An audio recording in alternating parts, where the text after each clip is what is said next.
This podcast comes to you from the Plant Biosecurity Research Initiative. For more information on PBRI, visit www.pbri.com.au.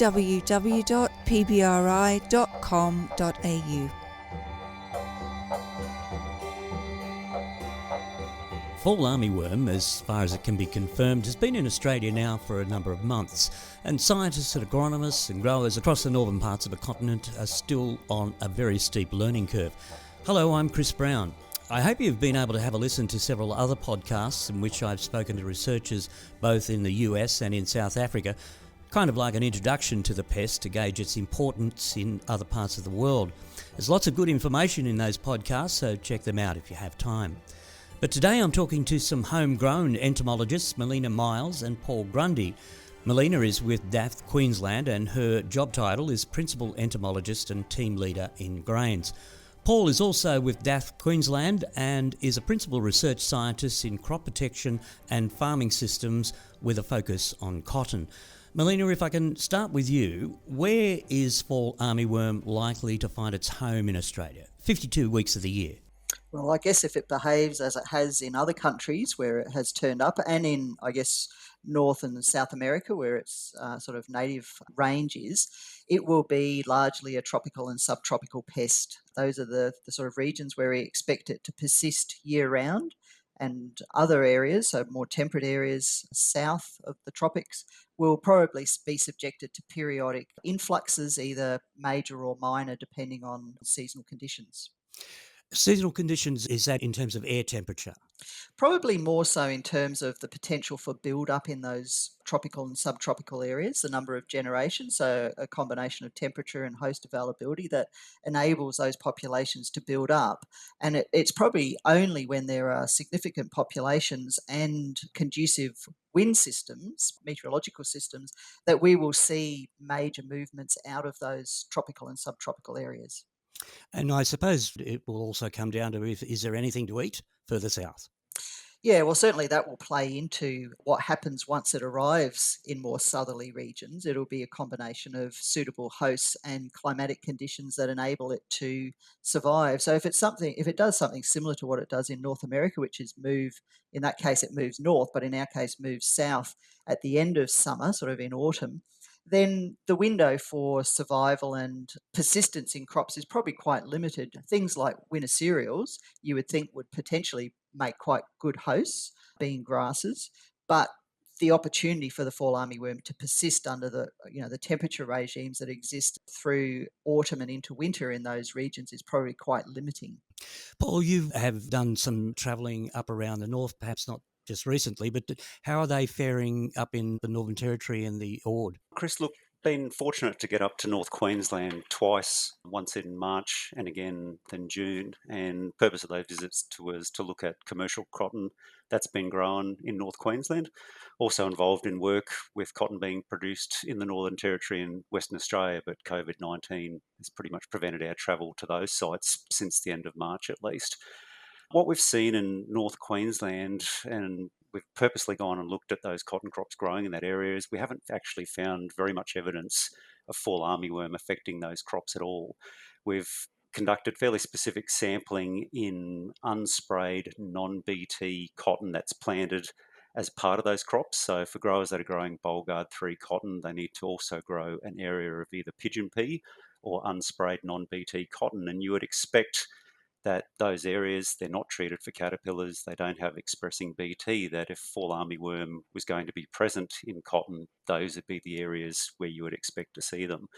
What we found in those areas was really high abundance of Helicoverpa armigera, plenty of our endemic Spodoptera species, Spodoptera latura, in quite high numbers, but we haven't seen any evidence at all of fall armyworm being in those refuge areas in North Queensland, despite fall armyworm being very prevalent in nearby maize crops next to those cotton crops. In talking with our collaborators in the Northern Territory and also in the Ord, they've been keeping a keen eye out for fall armyworm again in those cotton crops, and particularly in those refuges where you would expect to see the presence of fall armyworm first. and they haven't found a single fall armyworm in those crops yet either. So it's still very early days with this pest being in Australia, but it would seem at this stage that compared to other crops, at least in the area, and certainly it's good fall armyworm numbers in both the Territory and WA turning up in sorghum and corn, that the fact that we're not seeing them in cotton is suggesting that the strain we have at least has not showing a large preference for cotton at this early stage. That is good news. Were you mildly surprised by that? Yeah, it was certainly surprising. Like I sort of expected when we looked at those refuges to find fall armyworm. You know, some of the literature from overseas, particularly in the US, suggests that cotton might be a host. So it's certainly encouraging at this early stage that we haven't just seen no evidence at all for those fall armyworm being there, despite nearby corn having really good numbers. I understand in Texas the fall armyworm attacks the fruit of the cotton, so you didn't have any evidence of that at that time of the season? No, look, not at all. So each of these crops at both during each survey interval have been actively flowering and setting bolls. And so, you would expect from that literature that that's, the crop's certainly at a stage where it would be very attractive to fall armyworm. And again, just no evidence of their activity in cotton so far during this first season. So, Melina, as Paul mentioned, the main damage so far seems to be in sorghum and maize or sweet corn. Is that the case? Is that the extent so far? That is, in terms of potential economic loss or populations causing the sort of damage that growers and agronomists have considered required treatment, it has for the most part been maize, sorghum to a lesser extent, and definitely sweet corn. There has been some observation of fall armyworm in both soybeans and chickpeas in the Burdekin, but those crops on subsequent inspection have just shown that there was minor defoliation and that those populations didn't persist. How extensive was the damage? Have the guys been able to get on top of it?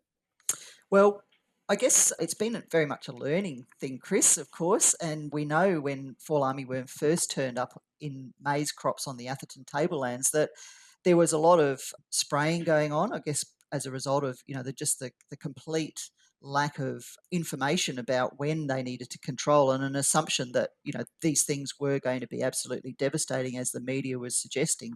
So there was a lot of spraying that was probably not well targeted and particularly targeted at large larvae that had taken up residence in the whirl and quite protected by a plug of frass and so on. And very unlikely when you sort of sat back and thought about it, very unlikely to be effectively controlled. So as we've gone along and people, sort of understand that this is one of the features and understand how to detect both eggs and larvae in the crop earlier, and that understanding that, perhaps there's a need to control them before they get into the whirl and you can't get chemical to them. Certainly the response and the targeting has become much better. And I was talking to one of the agronomists from the Burdekin this morning, and the change in his attitude between May and now has been quite dramatic, as they've had much more experience both with the amount of damage that's caused and their experience with effectively controlling them when they need to. Well, let's talk about the control in more depth. And I suppose the first thing you have to know is whether you've got them or not and properly identify them. Are pheromone traps the way to go there?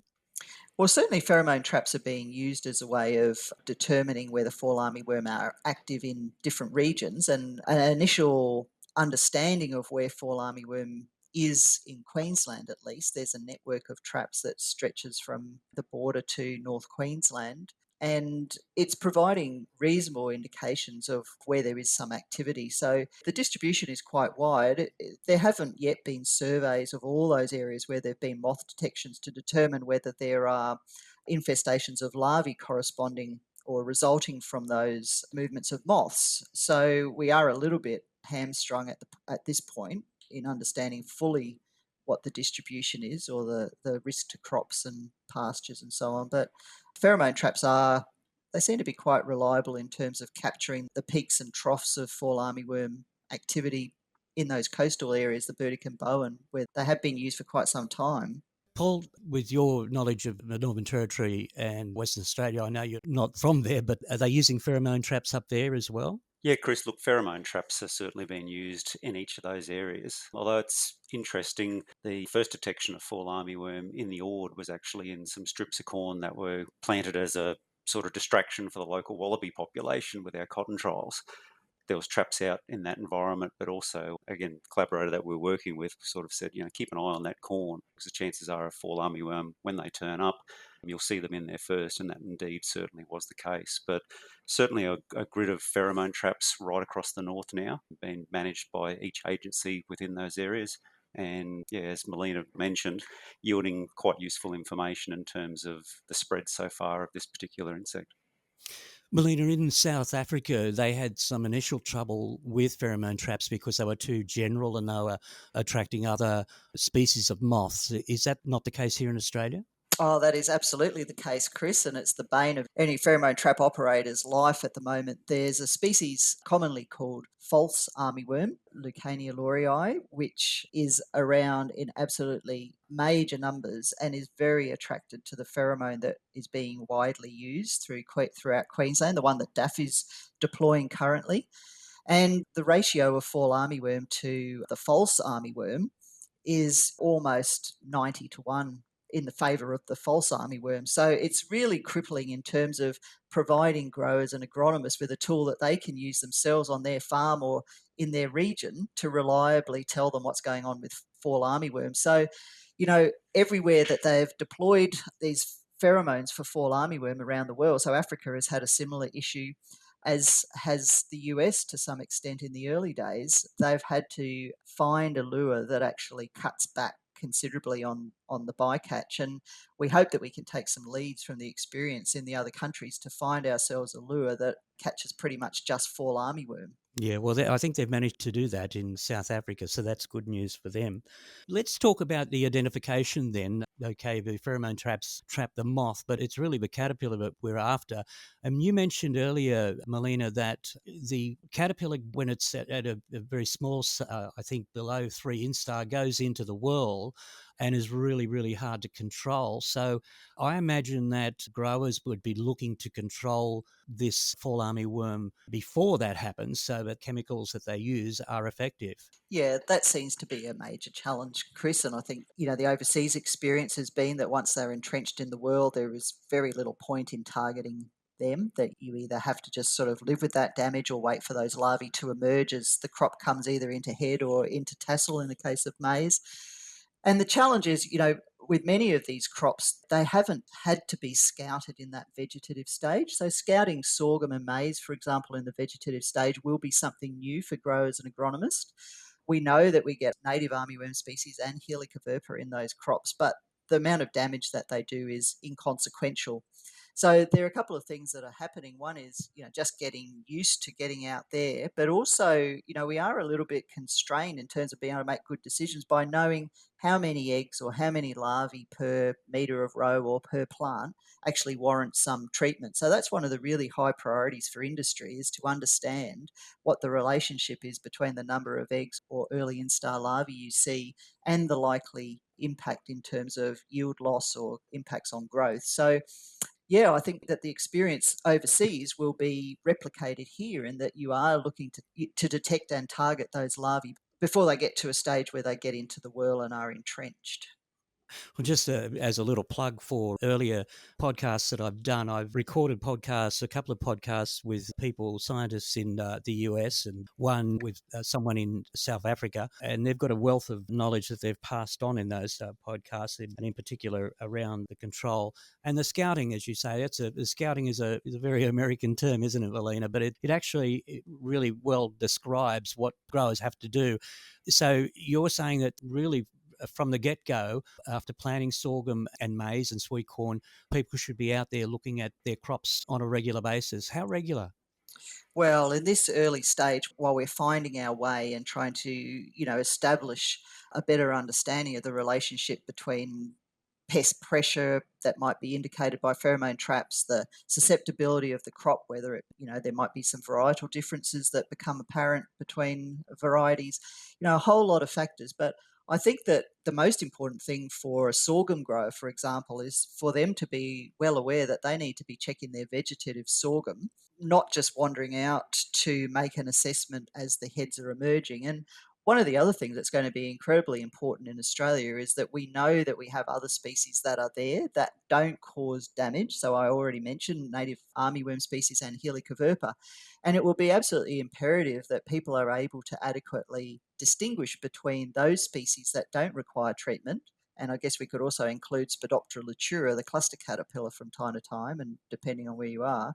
But it's absolutely important that they can effectively distinguish fall armyworm, which may require treatment, and these other species that just simply don't cause enough economic loss to warrant control, because an inability to distinguish those different species will result in treatment when it's not needed, or failing to detect fall armyworm and not treat when it is needed. So there's a lot of learning for both the researchers understanding those relationships, but also communicating and helping growers and agronomists to do that effectively themselves.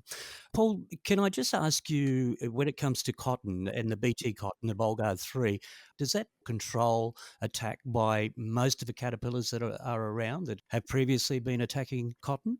Yeah, look, Chris, certainly in the Australian context, Bollgard 3 cotton has those three BT proteins that are expressed, and it does a really good job at controlling our key species, being Helicoverpa armigera and Punctigera, and also rough bollworms. But the one sort of gap, I guess, that we see in northern Australia is, ironically, our endemic Spodoptera species, Spodoptera lutura, does have the ability to survive Bollgard 3 cotton. Now, when I use the word survive, we're not seeing large numbers of this pest, but this particular species is, if you like, inherently tolerant of those BT proteins. And what we find in northern Australia from time to time, crops growing in a fairly challenging environment. So we plant a lot of these crops during the month of February. So at the tail end of the wet season, those crops at that time of year can still be exposed to a large amount of cloudiness or hot night temperatures, or basically conditions that would put the crop under a degree of stress and interfere with photosynthesis. And what we've found is that it also can interfere with the level of expression of those proteins that would normally be present. And what we find that if you get a dip in that expression, which that's not a new thing for people that are growing Bollgard 3, people have experienced that elsewhere in Australia, but if that dip in expression coincides with an egg lay from Spodoptera lutura, and those larvae get a bit of a head start in their development and they make it through those first very early instars, they'll then persist in that crop and they can actually move around, and they get quite good at feeding on flowers and parts of the plant that don't express BT protein. And we've had instances right across northern Australia now, pretty much over the last decade, where cotton's been grown either for research purposes or commercially, where growers have actually needed to control our endemic Spodoptera species, Spodoptera lutura. So we have our own homegrown one that is Yeah. reasonably tolerant of BT. But Bollgard, to put into perspective, it's probably taking out 99% of those caterpillars that are there. So don't want listeners to sort of feel that crops are being overrun by that species. But it is interesting that our own endemic Spodoptera species is inherently tolerant of those proteins. Melina, we've talked about what fall armyworm is attacking in our northern climes, but we haven't talked about what it's not attacking apart from cotton, which is great news. But when it comes to vegetables, has there been any activity there at all? Not to my knowledge, Chris. And one of the really big sort of blind spots in that whole thing has been the ability to find a lot of literature on the impacts of fall armyworm on vegetables overseas. You might to one extent think that, well, that's probably pretty indicative then that it's not an issue. But we do know that there are a small number of crops that are susceptible. But I think even in those sort of Bow and Burdekin areas where we would expect that there's quite a bit of horticultural production, as far as I'm aware, there have not been reports of fall armyworm causing significant loss there. One of the things to keep in mind, of course, is with vegetable production in particular, they already have a fairly rigorous insecticide regime to control a whole suite of pests that they're dealing with prior to fall armyworm turning up. And it's likely that, fall armyworm would be incidentally controlled, which might be why we're not really seeing reports of major impacts at this point. I do recall our South African guest on an earlier podcast saying that they couldn't get the fall armyworm to oviposit on vegetables. That might be a clue as well. Yeah, and I think the other thing to keep in mind is that when I look at the sort of thresholds that the Americans have for fall armyworm in sorghum or maize, for example, they are significantly higher in terms of the numbers per plant that they have for their thresholds than the densities that we're experiencing to this point. So that's the other thing to keep in mind, that it's relatively early days in terms of fall armyworm population development in Australia, and we haven't seen a full year that enables the populations to build up to go through the maximum number of generations that they might. And we might start to see some of these sort of relationships between crops and fall armyworm change as the densities increase, or in seasons or locations where you might have an explosion of fall armyworm for, whatever reason. So that, whilst we kind of look at what we've seen over the last 7 months and try to project that forward, I think that we haven't seen the full range of what we might with fall armyworm yet. That's a very, very important point, Melina. So let me just go back just to clarify what you're saying. Basically, we don't have the density of fall armyworm here yet that is present, say, in the Americas. Is that what you're No. saying? Oh, that's exactly what I'm saying, that the thresholds for control, the trigger points for controlling fall armyworm in crops like sorghum are significantly higher than the sort of densities that we've experienced to date in sorghum.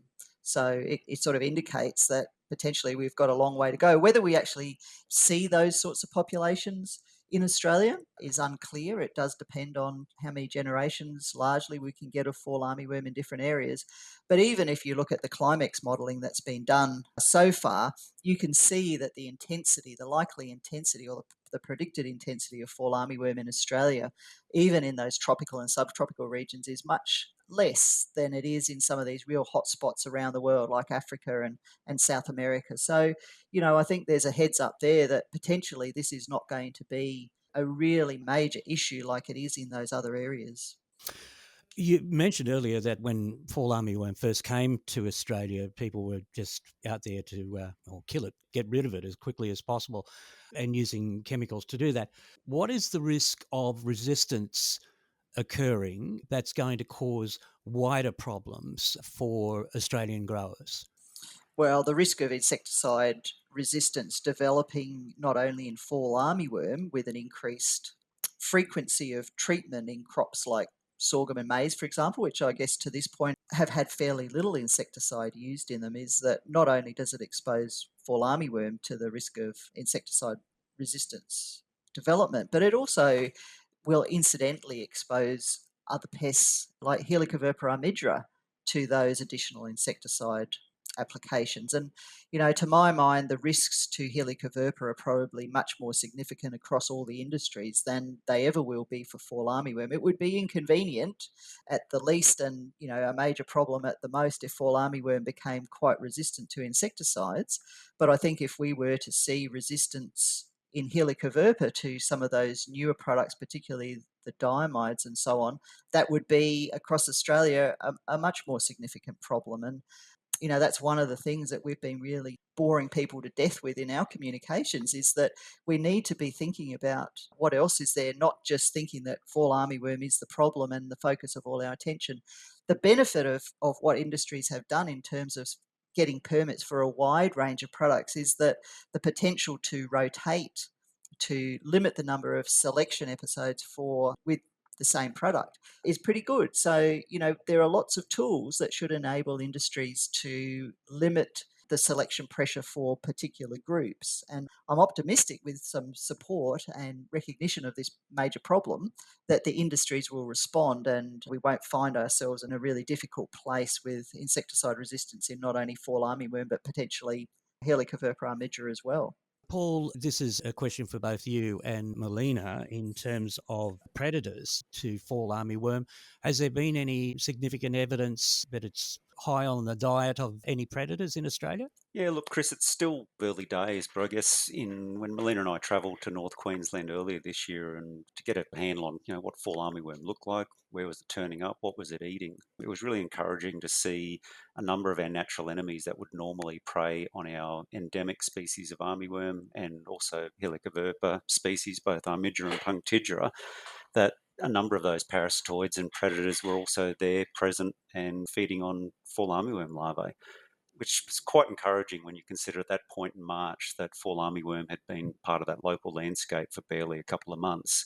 And yet those natural enemies that many agronomists would be familiar with, Microplytus species, some of our tachinids, and some of our usual predators, such as our spined predatory shield bugs and spiders. There's usual things that are feeding on our other key caterpillar pests were very much present and very much feeding on fall armyworms. So again, the pest status of this particular species, at the end of the day, when it's had time to establish and it finds whatever its rhythm is, that pattern of occurrence is going to be very much a function of the temperatures that Melina mentioned earlier on, but also vegetation at a landscape level. Our vegetation is very different to South America.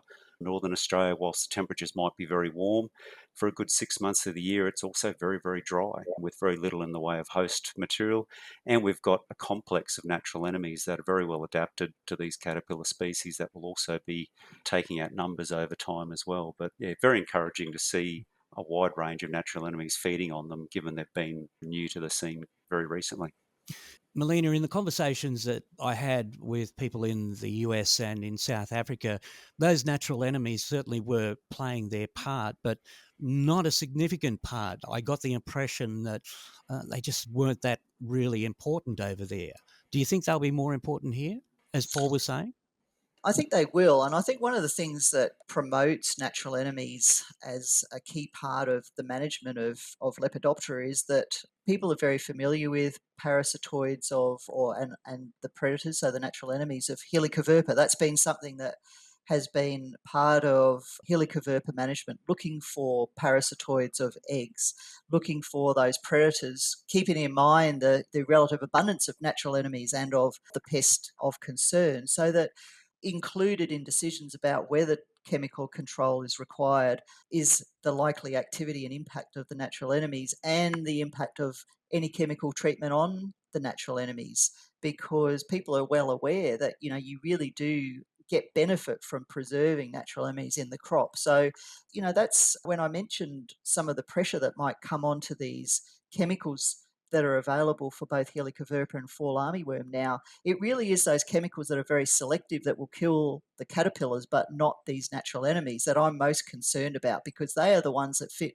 really nicely into an approach that does capture the contribution that natural enemies will make. So I'm really optimistic that this will carry through. And I think in crops like sweet corn, where if they were just relying on insecticides, they would be spraying constantly and potentially, really driving that insecticide resistance development.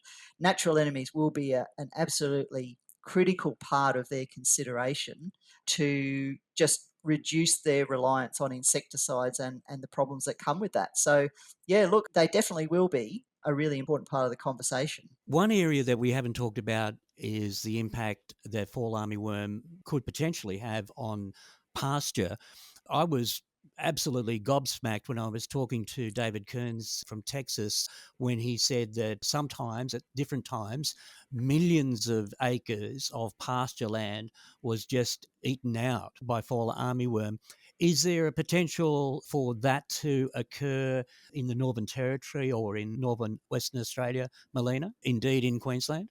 Well, I think what sort of seems to be forgotten in the conversation about fall armyworm is that we have a whole suite of armyworm species, native armyworm species, that do exactly that from time to time. And, this year, 2020, has been a year where we have seen extraordinary numbers of native armyworm species, so the Methymna and the Persictania and so on, because it's post-drought. So those are seasons when you tend to get big outbreaks of native armyworm species.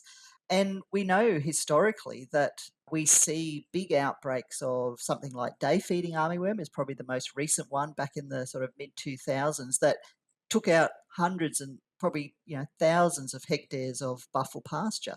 So graziers are used to these events. It's hard to imagine that fall armyworm will cause more loss than a suite of endemic species. And I think that it really, like Paul said earlier, we really do need to watch for a period of time to see where fall armyworm settles, what are the triggers that drive outbreaks that might cause unusual damage or more significant damage than we're used to.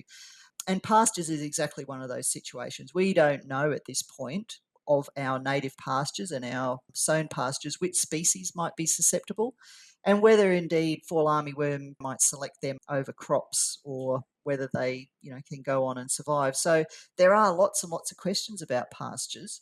Yeah, I think I was surprised also to hear that in the States they do attempt to control those sorts of outbreaks over very large areas. I think that would be quite a challenge for our grazing industries. And I think we just need to discuss the impact on pasture in the context of what we already know and how we manage endemic armyworm outbreaks currently.